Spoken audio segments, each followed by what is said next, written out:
Which Side Podcast is a proud member of the Which Side Media Collective.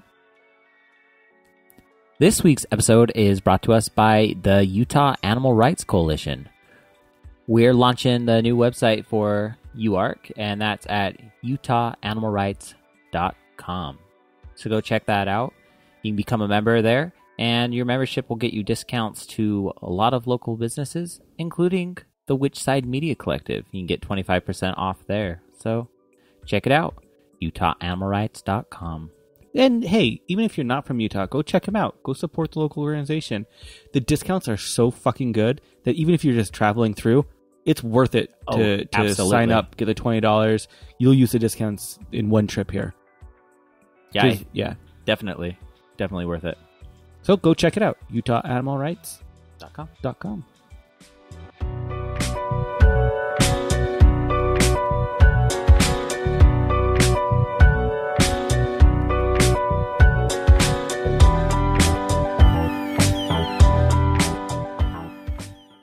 This is episode 182. Yeah, we talk with Jayson Merkley from Vegan GMO. This is a really fun conversation with Jayson. I love it when you find out people are raised Mormon. It's like this little club, right? It really is. So we get into that a little bit, but not too much. And then he starts talking, and you realize he's way fucking smarter than me. So it's pretty apparent. But I love it. I absolutely love it. So stick tuned for that. Jordan, what news and events do we have going on this week? Unfortunately, on the day this episode releases, May the 2nd, Joseph Buttenberg is going to be having his sentencing hearing and is likely to be taken into custody at that time. So Joseph could use a ton of support. Go to support Nicole and Joseph and just check it out. Joseph should be having a wish list up for all the books that he wants. So get him a book, write him letters, just support him. For the Slingshot this week, because this week it was May Day, being celebrated on the day that this releases, if you're listening to it on Monday. But on May 2nd, 1984, 33,000 West German metalworkers went on strike fighting for the 35-hour work week. If you don't know anything about May Day, you should. If you're ornery about your 8-hour workday, then you're privileged, but it's totally true, right? Yeah. I love the saying, if you hate Mondays, don't hate Mondays, hate capitalism. Hate capitalism? Yeah. I have that printed hanging up in my office. Yeah, don't hate Mondays, hate capitalism. You don't hate Mondays, you hate capitalism. I need to print that out too. It's totally true. These little tidbits of history, though, they're in the Slingshot Personal Organizer. It's just a day calendar that you can carry on, a little pocket calendar. Gives you little places to organize your shit that's going on. So you can be like, hey, look, I have a May Day protest that I missed because that was this week and now it's already too late. Mm-hmm. Yeah, you can have that. It's pretty damn cool. So go get one. You can get one at a local info shop or an online info shop like AK Press. I sincerely hope y'all enjoy this episode.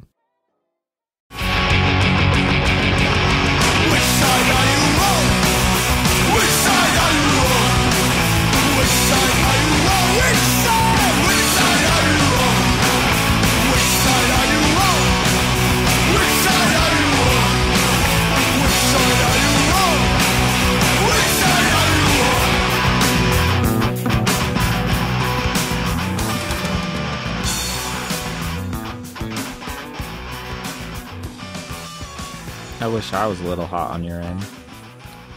You're always hot, Jordan. So how's your morning going? Oh, man, I woke up feeling ever so slightly under the weather, actually. Oh, no. Very excited and humbled to be talking with you guys right now. Well, I'm always excited to be talking to our guests because they're all way fucking cooler than I am. That is for sure. So I don't know about that. I'm flattered just to be on you guys' radar. Well, thank you for coming on. So you were feeling under the radar. Did you grab coffee or tea or some other beverage for that? Yeah, some other sort of carbonated diet beverage, which I'm too embarrassed to actually say the name brand of. No need to be embarrassed. You're amongst friends. Great. Well, in that case, it was Diet Mountain Dew. So, I learned the other day that Mountain Dew started out just as a mixer.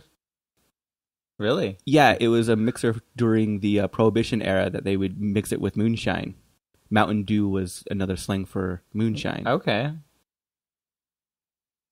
I thought it was just some toxic runoff from meth labs. What's the difference, right? Moonshine, It's delicious toxic either way. runoff, deliciousness. Oh, so Scary chemicals. yeah, Scary chemicals. Why? Okay, that just like leads me right into it. Why do people have this innate fear of like chemicals in general? Sorry, I lost you. Are you guys still there? Sorry, you asked about why people are scared of chemicals. Yeah. Why do people just have a fear of like you give something like a like the actual chemical name, and all of a sudden they have a fear of it. Like all of a sudden it's bad. I can't pronounce that. Well, no shit, you can't. It's Latin half the time. Right. Yeah. Who was it? The Food Babe or somebody did a whole campaign about how you shouldn't eat anything that you can't pronounce or something like that. It's interesting.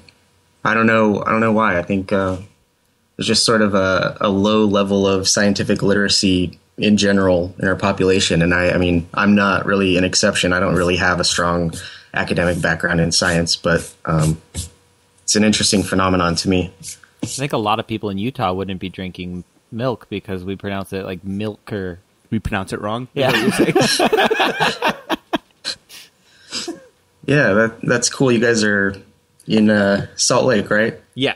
Yeah. Yeah, I grew up just a stone's throw away in rural southeast Idaho. And we used to come into Salt Lake all the time. That was like the cool, rebellious thing to do, is go into the big city and like go hang out at Hot Topic in the mall. And you know, you actually probably grew up in a more Mormon-centric area than we did, even though we're in Utah. Where I grew up was very Mormon-centric, and I was raised in the Mormon church. Mm-hmm. I think about 50% of the population in my hometown, maybe a little more, a little less, was LDS. How are you still? Do you still classify yourself LDS? No, I've gone the atheist way. Mm-hmm. Okay, good for you, for one. No, but I always feel like you have to tread lightly as soon as you hear that. Both of us were actually raised LDS as well, and have fallen away, I guess would be the correct terminology that they would use. Right. Yeah. Or I would say, fallen from the path. Came to rational realizations. Right. So what was your experience like with the church? Like, what made you actually fall away from it?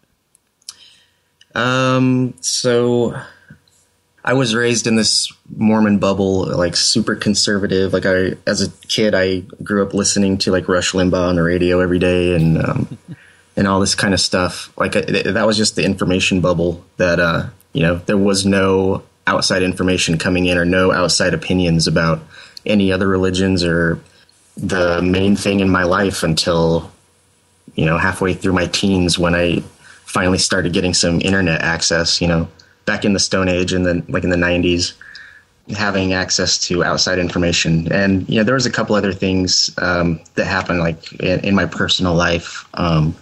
So like my parents split up in the mid community at that time was like super unheard of. Like nobody in our ward or our state got divorced. That was just something that didn't happen.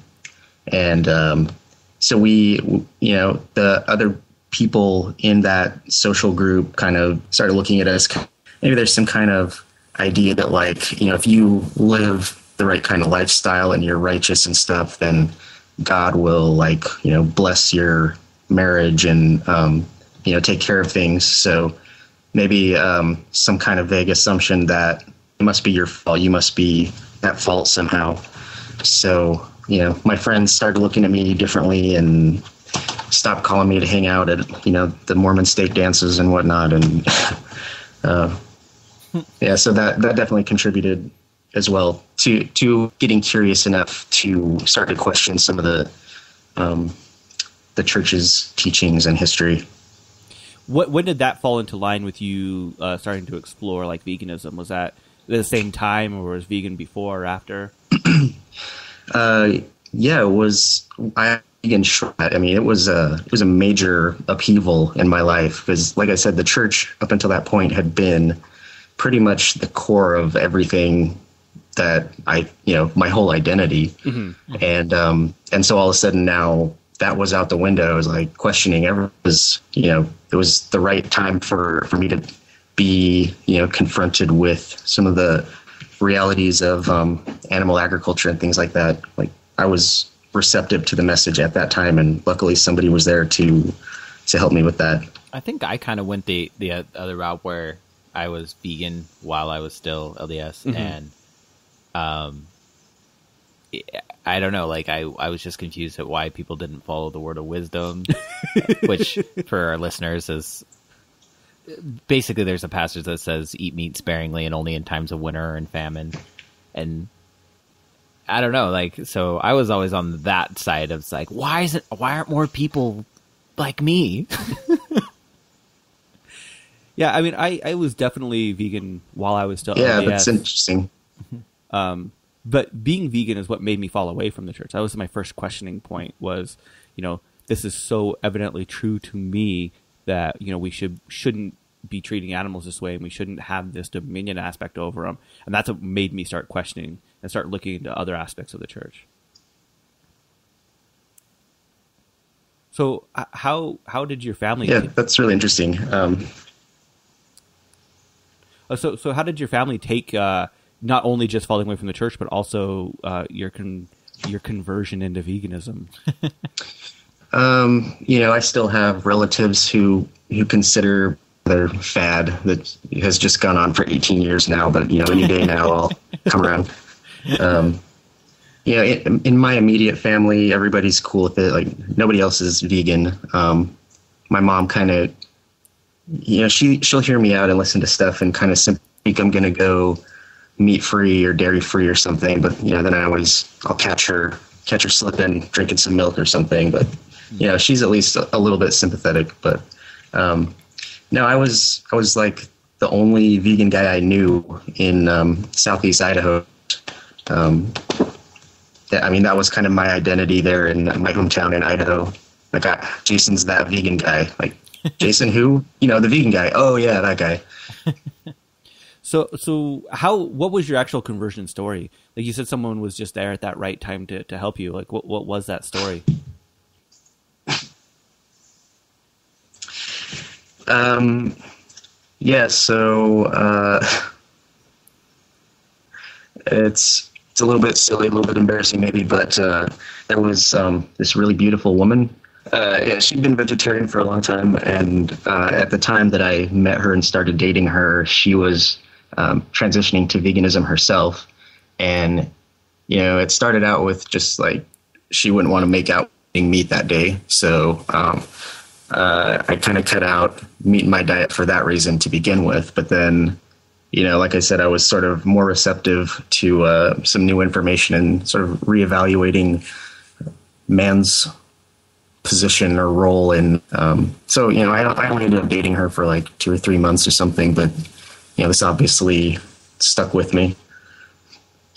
Yeah, that's impressive. Most of those stories that I hear, the partner doesn't end up continuing on with it, at least from my own personal experience even. Do you know if she's still vegan, by the way? Yeah, I wouldn't recommend it. She is. I'm not really in touch with her anymore. She,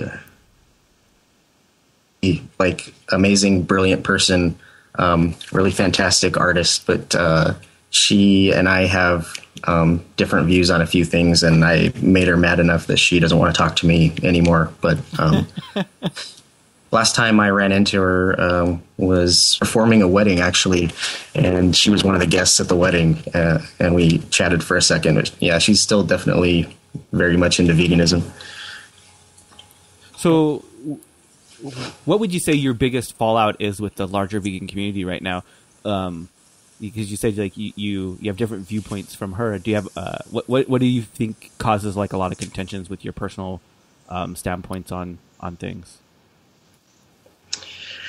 Well, in that case, that's definitely not something that's reflective of the wider vegan community. She sort of her vegan values led her down this path into sort of this pro-life activism.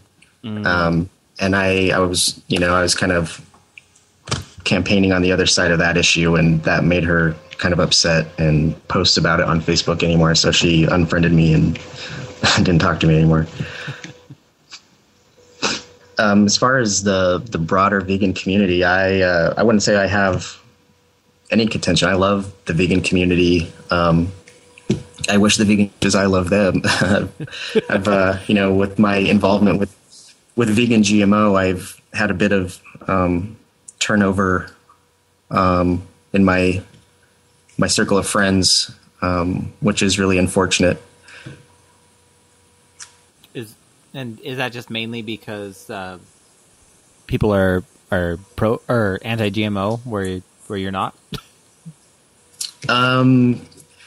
Yeah. Well, I mean, it's probably more complicated than that. Maybe I'm obnoxious or have been obnoxious in trying to communicate. I want to give them the benefit of the doubt, not throw them all under the bus and try to paint them as petty people who just unfriend somebody over something so potentially minor. But I think that the general consensus in the vegan community is very GMO,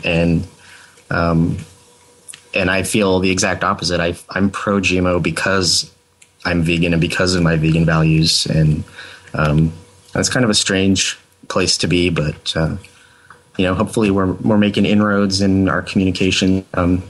Being friendly and getting people to at least hear us out, or at least not immediately hang up the phone or unfriend us or slap us or whatever.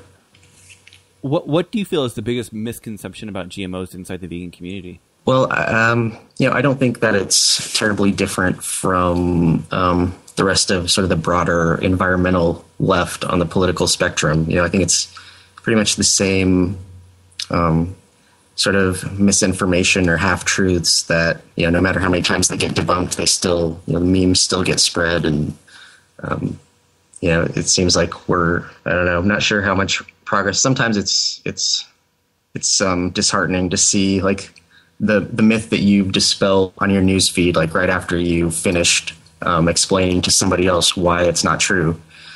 But I guess, the vegan community is maybe more concerned about sort of issues related to animals as far as things like that. And so that's actually something that I think isn't talked about as much, is that if laws like labeling GMOs pass, then isn't that going to make more animals tested on? Yeah, I think it contributes to the public perception that there's like something different or something bad about these foods. And so if there's something different, then, obviously, by whatever means necessary. And, I think, people don't put two and two together on this and realize that by spreading this kind of information, then it gives people, a license to do more of these studies, or maybe even gives people incentive to do these kinds of studies. That's a viewpoint that I've never even thought about before when it came to this issue.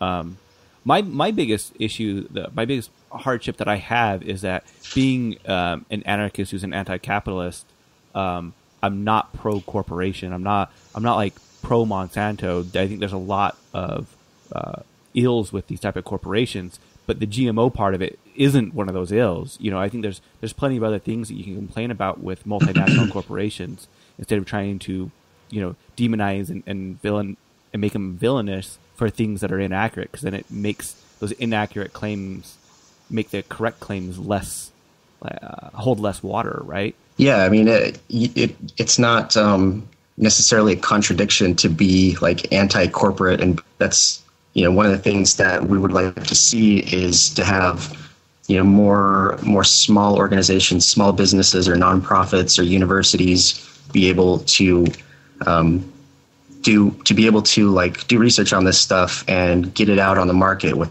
them through all these regulatory hurdles that aren't really based on scientific need.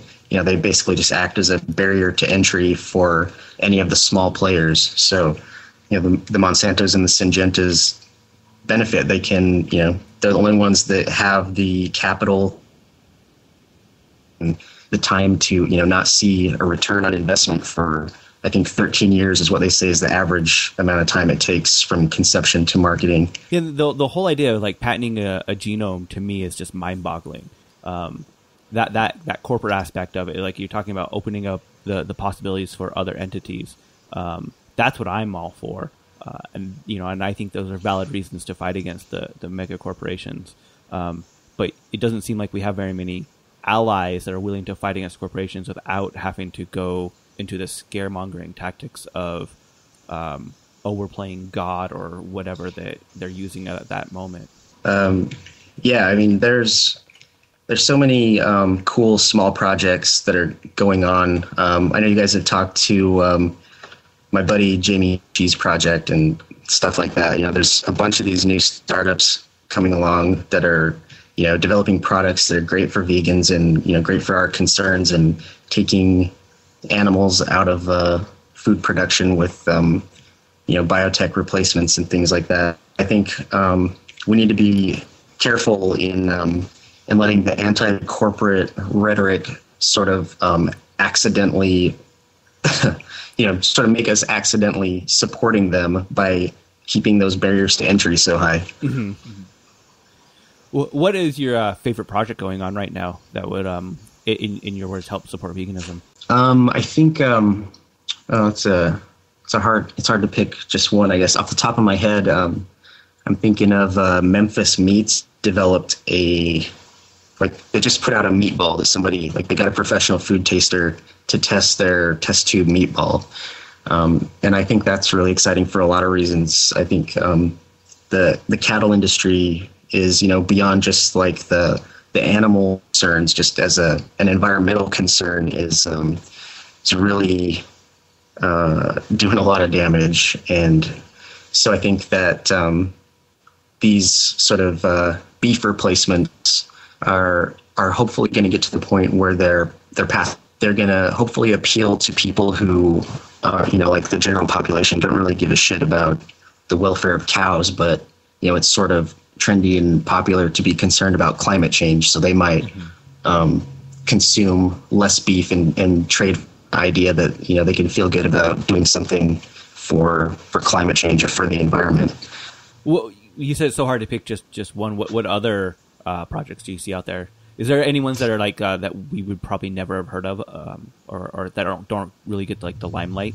Yeah, there's a bunch. There is a nonprofit group called New Harvest that is funding a lot of research into these startups, and works with a company called MooFree that is, you know, they're using genetically modified microorganisms to produce dairy proteins for like milk, producing a vegan dairy milk that's virtually identical to real dairy milk. There's another company called Clara Foods, I think, that's doing something similar, producing an egg. And there's a new one I just heard about. I can't remember the name of the company, but they just made a shrimp, like a vegan shrimp substitute, which I've heard said that he tried it and it was delicious. So that's awesome. What do you think the benefit is of having these products as opposed to plant-based products? Well, I think the benefit is the appeal to the wider market who don't really care about animal welfare and aren't going to give up their meats because they care about the cows or the chickens. So, you know, how do you get somebody like that to reduce their intake of animal foods? And I do that. You know, I think in conjunction with, you know, vegan outreach and more education from our perspective and our point of view in conjunction with these kinds of projects. So, if I'm talking to somebody about veganism and telling them why I'm vegan, and they say, well, that all sounds like my steak or whatever, then I can be like, oh, well, here's this Memphis meats. You don't have to give up your steak. Do you think that will add rhetoric to the idea of veganism just being a white privilege standpoint of being able to maintain? So, I was saying that, technology over time, there's sort of a slope as far as when it first comes out, then it's sort of very expensive. But then, as you create better ways of putting things together and you create bigger economies of scale, then costs tend to come down. So, I'm sure when the first consumer products come out from these startups, that they'll probably be a little pricey in comparison to like the animal version of the product. But I was just commenting that the cattle and dairy industry is, as water shortages continue and things like that, and various environmental regulations become stricter, then it's going to drive the cost of beef higher and higher. And so while their prices are going up, our technology is being developed and our prices are going down. So I'm hopeful that at some point, then, our biotech substitutes can actually be cheaper and, more nutritious and healthier than the animal counterpart. And we can also modify them so that, things like the bad parts of them aren't in there as well. So you can benefit from the healthy aspects and then take out the unhealthy aspects. Or even for allergen concerns and things like that. Isn't that correct? Yeah, absolutely. You can make the product have whatever vitamins or nutrients that you want, or the fat content, based on taste. One of the cool things, I got to meet the founder and CEO of Moo-Free, the guys making the milk, and he was saying that it could be totally customizable. So you could potentially, have like custom milk made that's got the exact vitamin nutrient profile that you want for your specific diet. And, just tell them what vitamins you want and how much you want, or how much protein you want, or, how sweet or not sweet, that's pretty awesome. Yeah. All that stuff, it's way fucking awesome, and I'm super excited for it. But I always get concerned of pushing veganism through a consumerist mindset, right?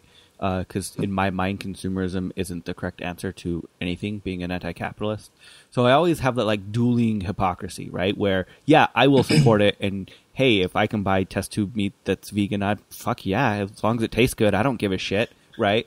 But on the flip side of that, then it's that perpetual, motion of keeping capitalism alive and how capitalism is solving our problems, instead of realizing what other problems that creates in of itself. Sure. I totally get that. It would be really great if we could just convince everybody to be vegan for, the reasons that we're vegan. I think at the same time, there's an argument to be made just of the immediacy of, the animals that are currently suffering and continue to suffer. And, this is, through capitalistic means, this is a way to sort of get in sort of a short-term reduction. Mm-hmm. And, it's not perfect. It's definitely not as good of a solution as just everybody waking up to the fact that, these animals are sentient, feeling, thinking beings, and we shouldn't fucking be hurting them. But, it's something that can make a big dent in the short term, and hopefully, work in conjunction with our vegan outreach and our ideological outreach in making the situation better. Do you feel that the major animal rights organizations are actually supportive of these type of measures, or do they kind of placate to the base fear of it has to be bad, right? I think in my experience, most of the animal rights groups sort of see this as either a non-issue, or they don't want to wade in on it. I know a lot of people that work with these kind of organizations who like personally think that this technology is great and that there's great potential benefits, but they don't, they're not going to blog about it, on, Mercy for Animals blog or Farm Animal Rights Movement's blog or something like that. It's, they don't really have anything to gain. They just, they have a donor base that they have to sort of nurture. And by talking about controversial things like that, they tend to lose, or, they stand to lose more than they stand to gain. So, I get that. Didn't PETA actually back one of these test tube meat products? From what I don't know. I remember reading somewhere that they were financially supporting a test tube meat product.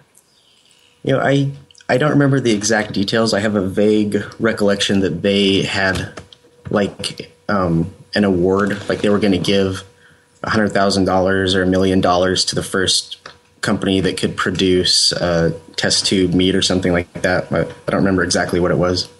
Okay. We don't need to be touting the wins of PETA. I know.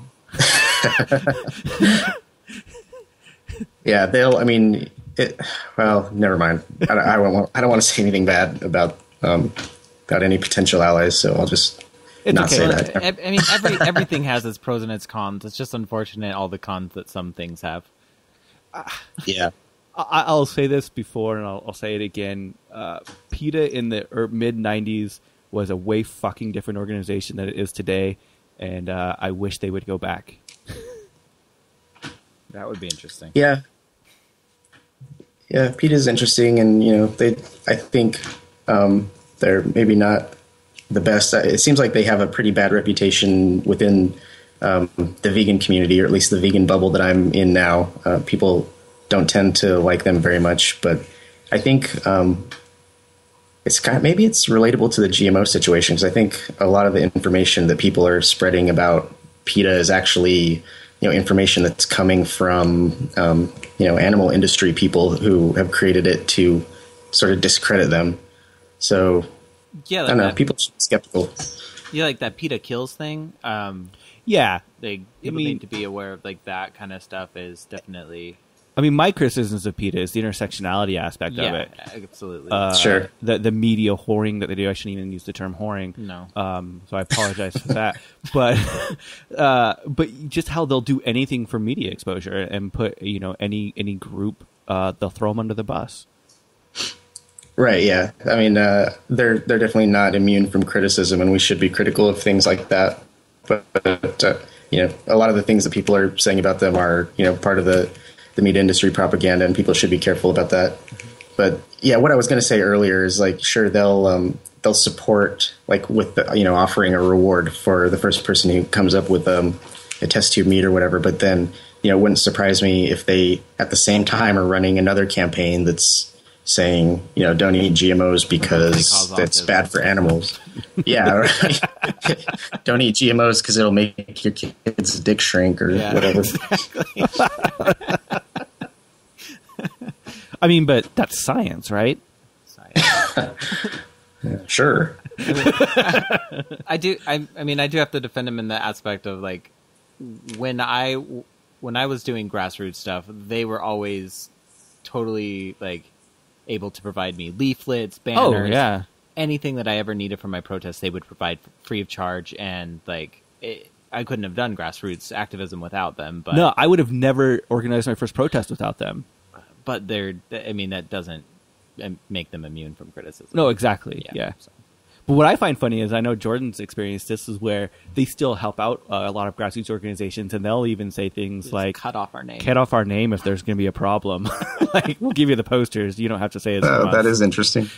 So they're aware of it. But the biggest support that I see from them in the communities are the people transitioning either into vegetarianism or from vegetarianism to veganism. And I think usually after that transition period, they see the inaccuracies in a lot of their approaches and maybe take a broader view. At least that's what I hope. Maybe that's just my bubble of the people I'm around.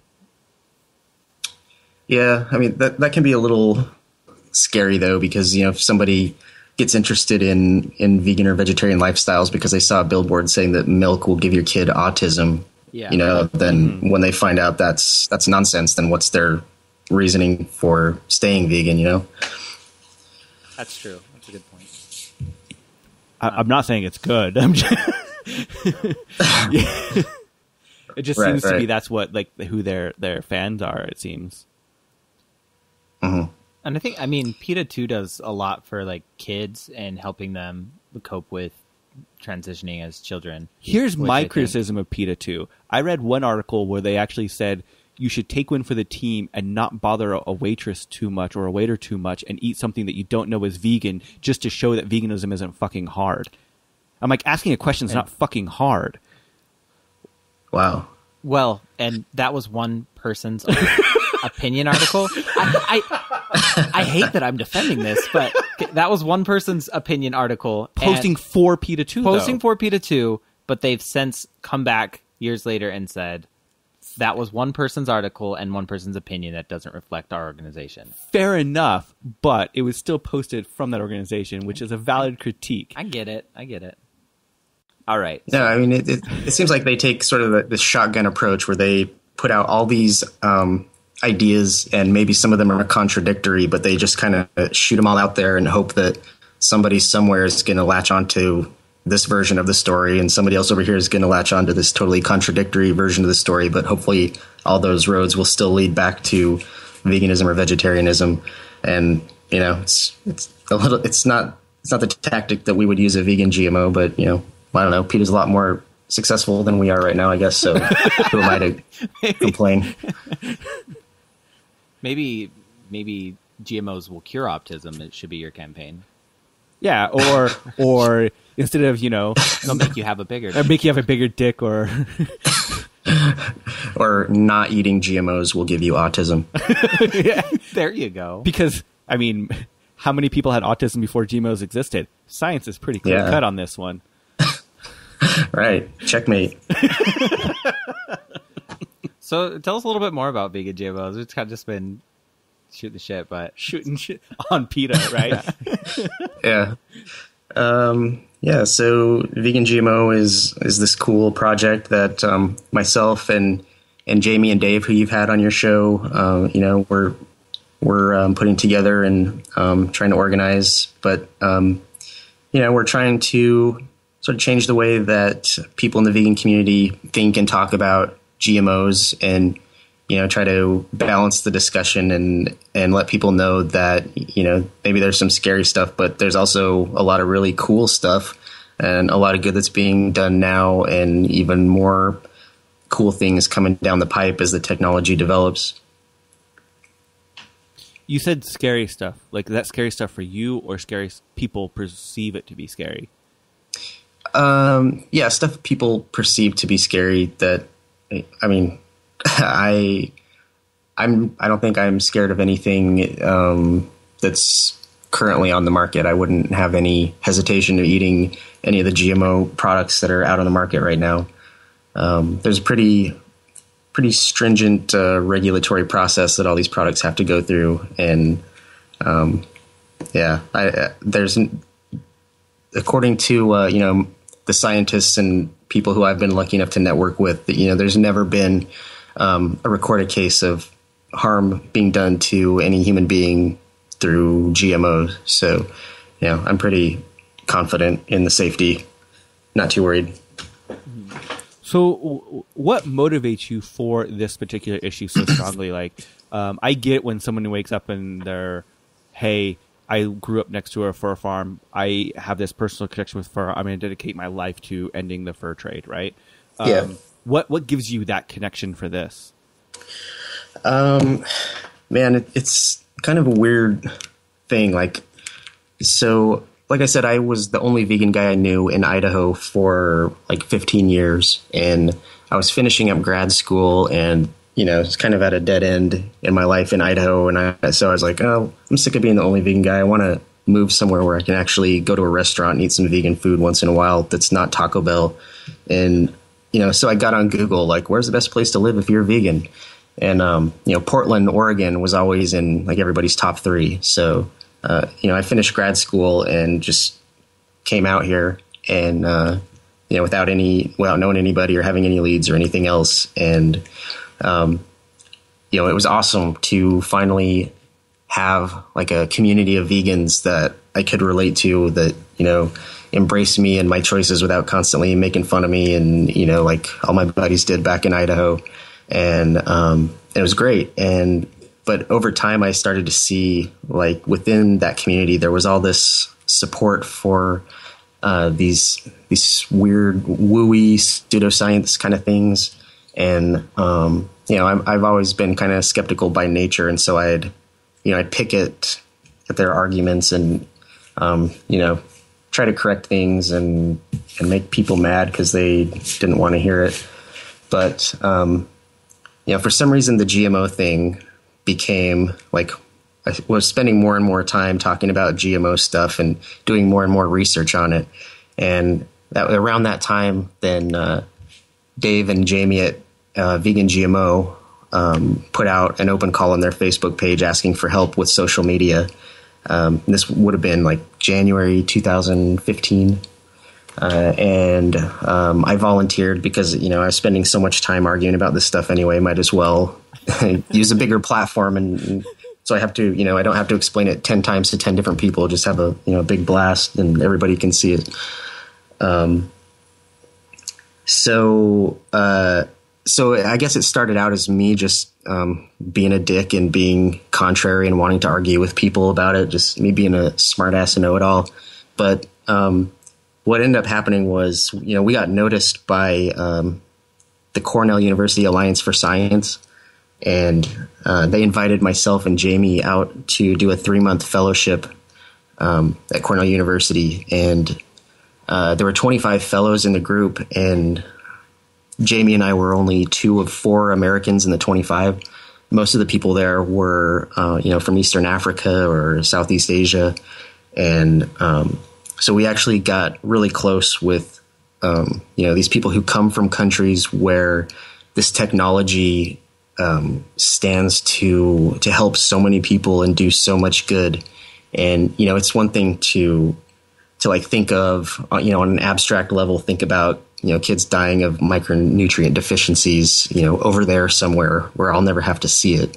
But, actually meeting people from those places and hearing stories about, their actual friends and family and things like that, sort of changed my attitude and made it more of like a compassion thing. Like it's personal to me because I know people in those parts of the world who are like desperate for access to this technology. And so, I feel like I'm trying to do everything I can to fight for them and, share their stories and have their voices heard over here, because our policies and our attitudes about this technology trickle down and affect, their local regulations. So, that's where I'm at now.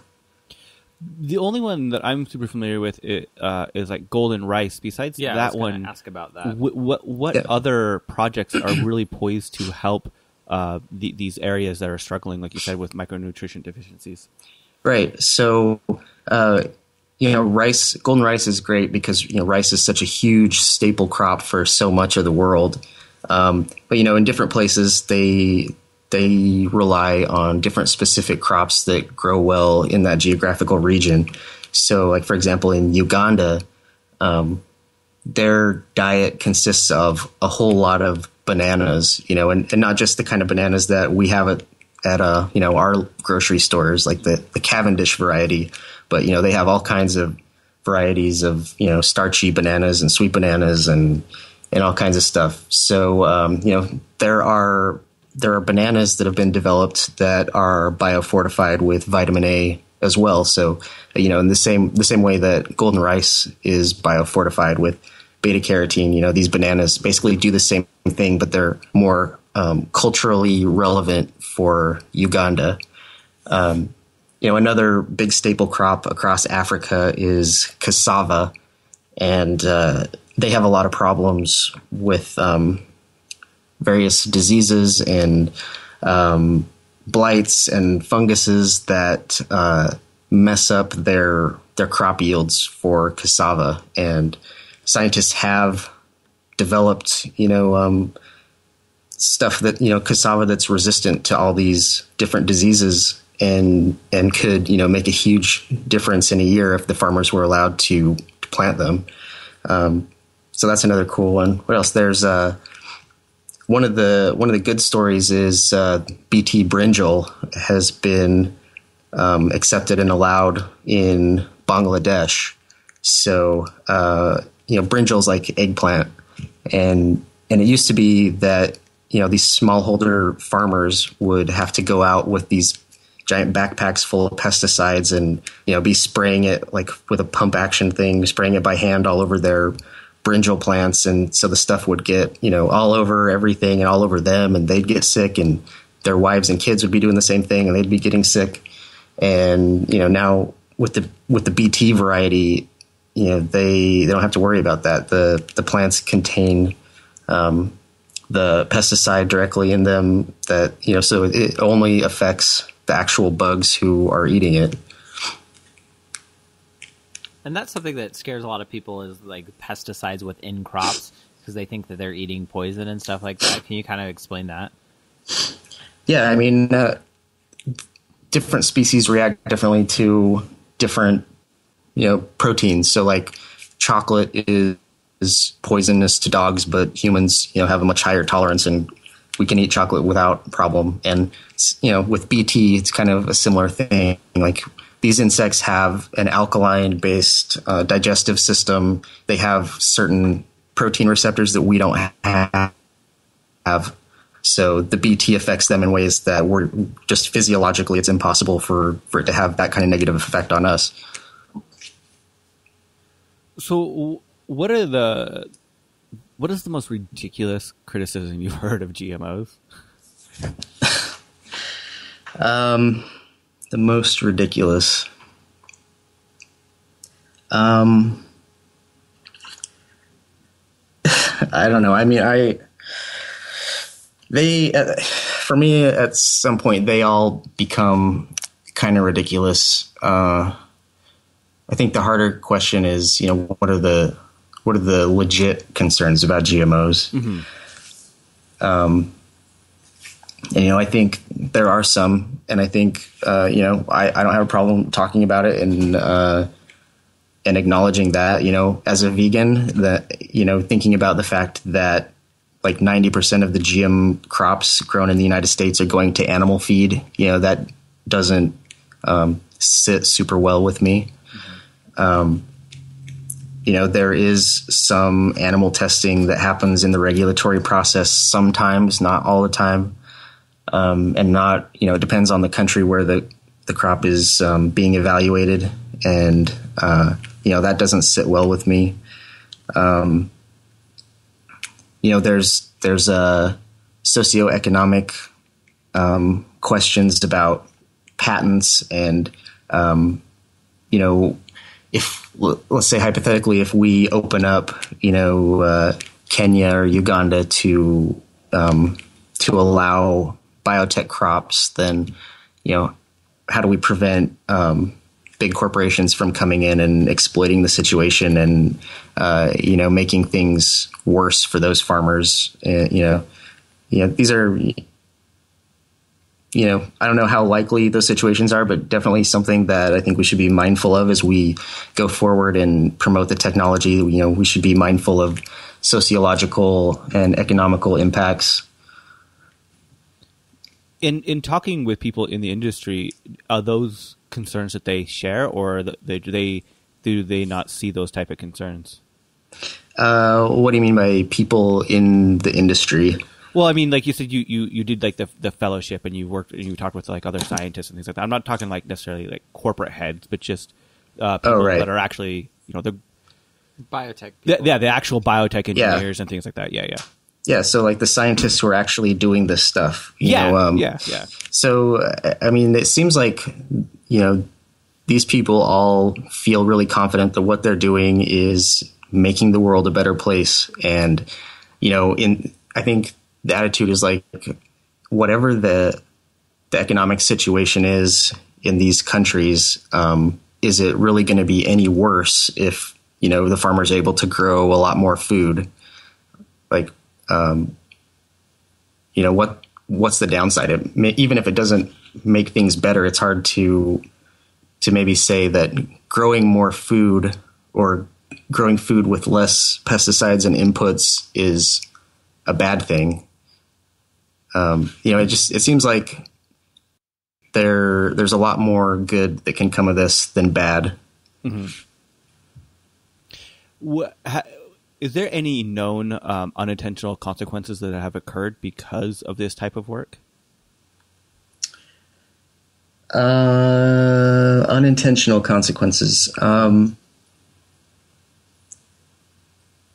off the top of my head, I can't think of any like negative unintentional consequences.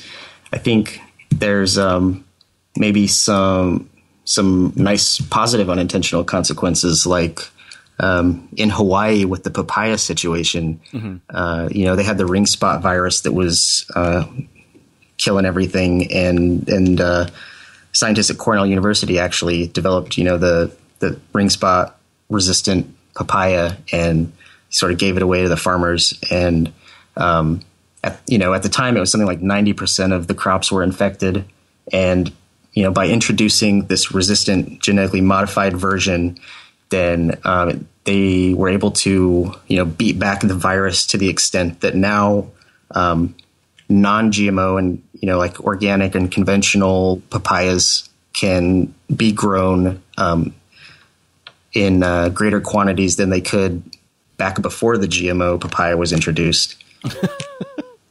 That's really interesting, actually.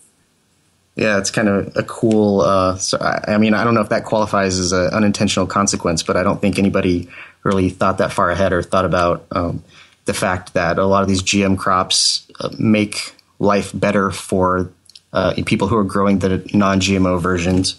It's kind of like the idea of herd immunity, right? Yeah, exactly. Yeah. I mean, it makes total sense when you think about it, but I would have never put those two and two together. What are some of the more common myths that people have with GMOs and that just don't hold any muster?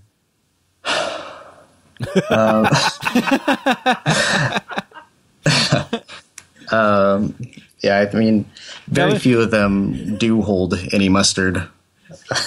When you get down to the nuts and bolts, I think a lot of them center around Monsanto, and I don't like to spend a lot of time defending Monsanto. I'm not a Monsanto apologist, but at times the things people say are just so ridiculous that I have to say something. That smart ass part of my personality takes over, and I do defend Monsanto from time to time. But for me, it's more like defending the truth, or the truth as I see it anyway. I guess what kind of made me think about it is talking about how the corporations might come in and cause difficulties for people. So you hear the things like the reseeding of the suing for cross pollination and suing for cross pollination. Are these things true, or are they just myths that have just been around? Yeah, the suing for cross pollination thing is definitely something that people, one of the first things people bring up. And yeah, if you look into the court cases, then you see that it's really, there's nothing there. Monsanto has sued people to protect their intellectual property rights, and in all those cases, then the farmers have admitted, or the evidence is shown in court, that the way their crops are situated, there's no possible way that they could have all just accidentally been cross-pollinated. So which would mean they planted them purposely, right? Right. Or even if you give them the benefit of the doubt, maybe it started out with some wind cross-pollination, but then those farmers have actually gone out of their way to intentionally continue to breed that specific part of their field and spread that gene throughout their whole field. Well, and to me that goes into like there's a valid argument against the patenting of these genome sequences, right? Mm-hmm. And I think that is an argument to be had, but currently you can't villainize for following the law, I guess. Yeah, I think that's the thing is like we can criticize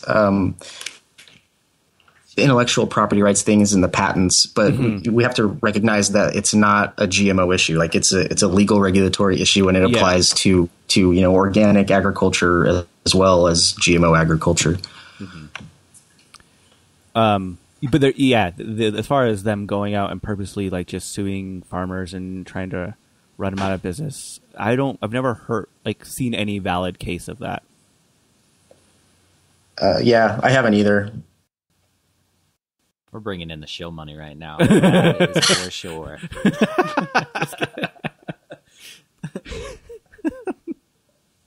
Well, I'm glad somebody's getting some shill money. I'm still waiting for my checks. Yeah. When you get them, let me know who you got them from. Cause... Yeah, likewise. So what has been the biggest challenge for you taking on this form of activism?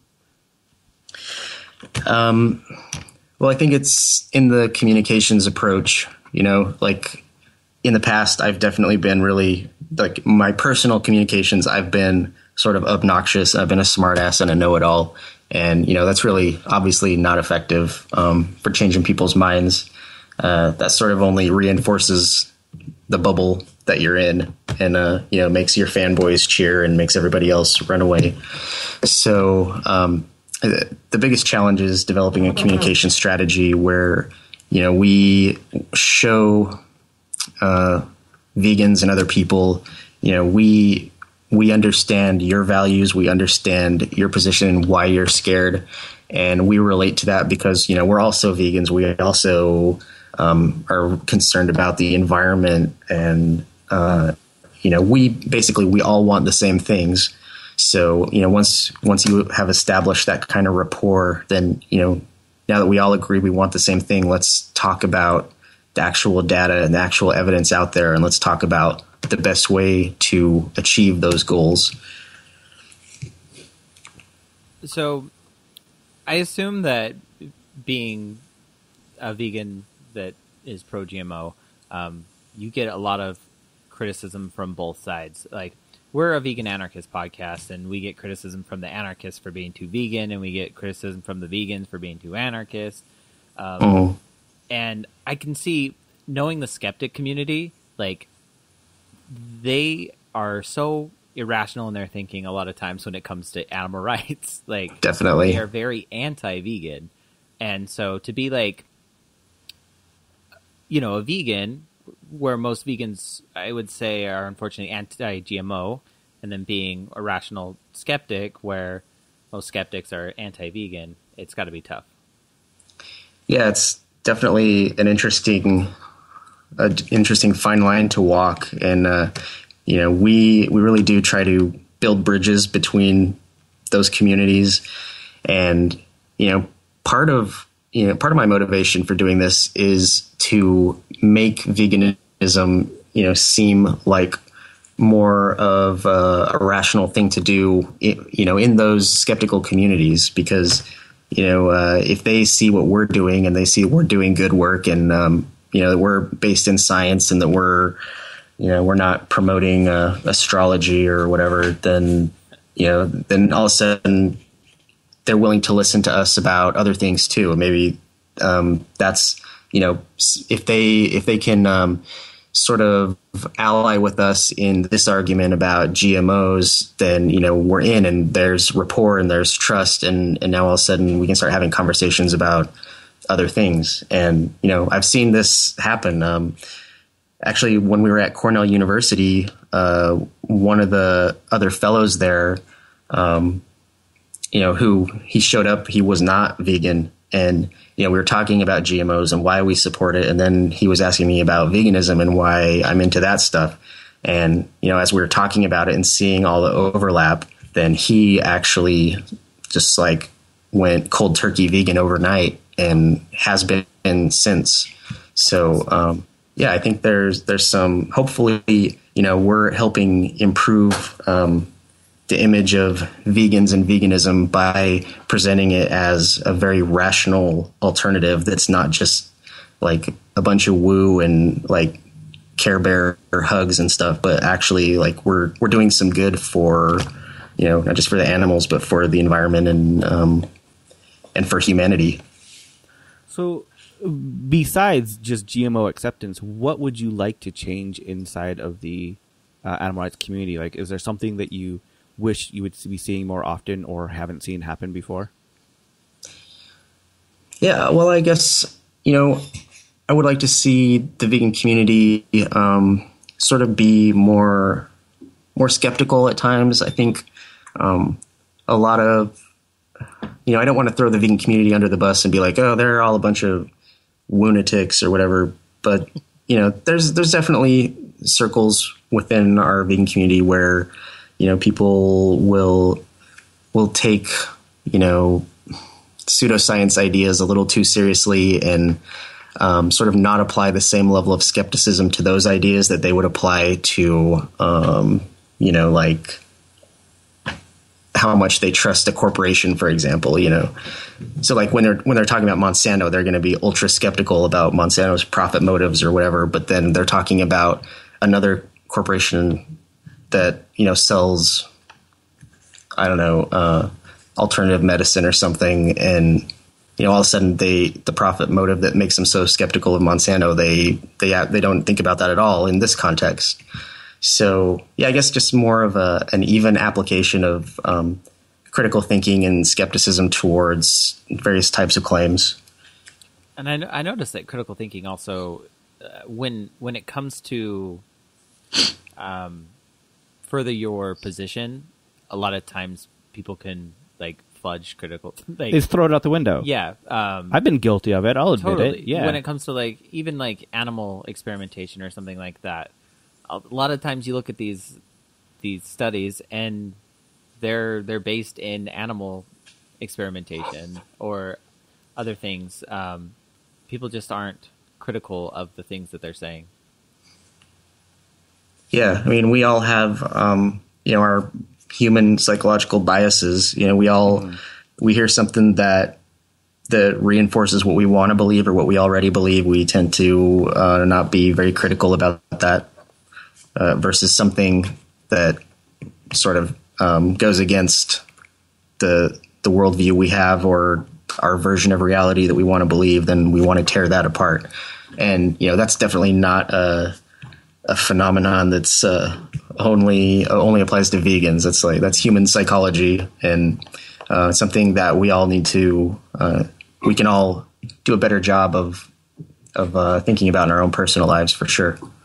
Talking about critical thinking, what are some easy ways that people can increase their actual critical thinking awareness and how to go about it?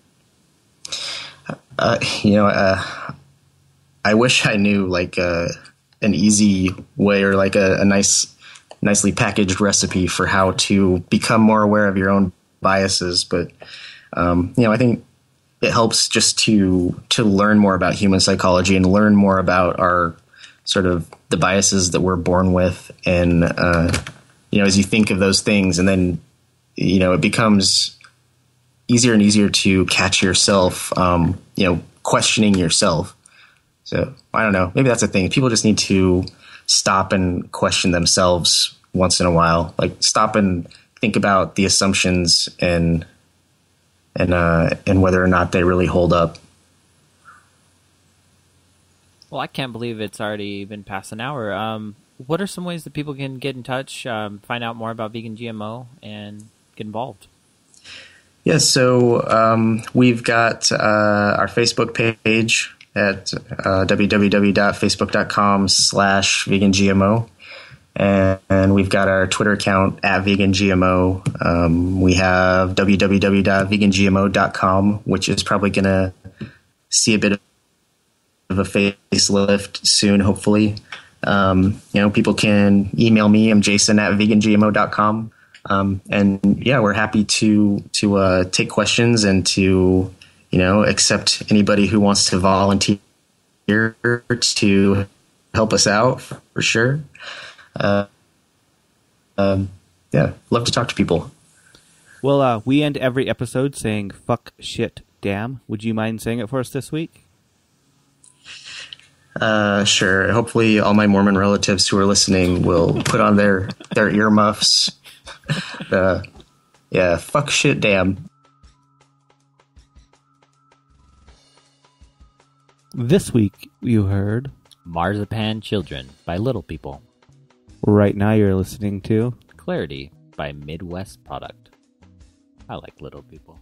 Me too. It's good. Yeah.